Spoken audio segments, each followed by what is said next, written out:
la stérilité est un problème, je crois, de l'humanité. Parce que Dieu nous a créés pour nous reproduire. Et nous, les humains, nous sommes encore beaucoup plus sensibles à ça. Et vous voyez très souvent que quand quelqu'un meurt sans avoir laissé une descendance, on dit que c'est cette personne-là qui est morte. Et quand vous avez des descendants, on considère que vous n'êtes pas mort. Donc ça veut dire que c'est quelque chose de très important pour l'humanité et pour notre société de manière particulière. Malheureusement, nous avons beaucoup de couples qui connaissent ce problème de stérilité. Et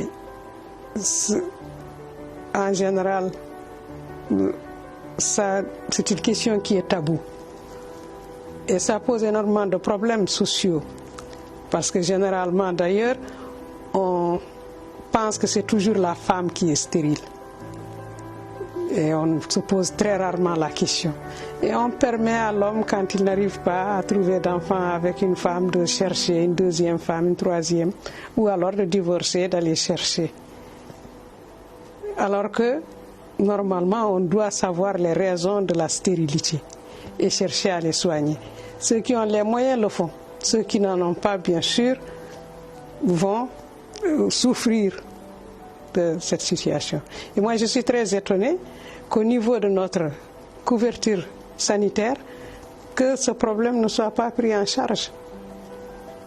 C'est extrêmement grave, parce que c'est une souffrance. La maladie est une souffrance, et ça est une souffrance. Et donc, il est temps qu'au niveau des décideurs politiques, qu'on prenne en charge le problème de la stérilité comme une maladie comme toutes les autres et qu'on doit chercher à guérir. Et pour le faire, il faut alors que l'État donne les moyens de cela et introduise cela dans son système de couverture sanitaire. Je crois qu'on en a besoin. Sinon, on continue à laisser beaucoup de citoyens dans la souffrance et on a toujours une société qui est malade.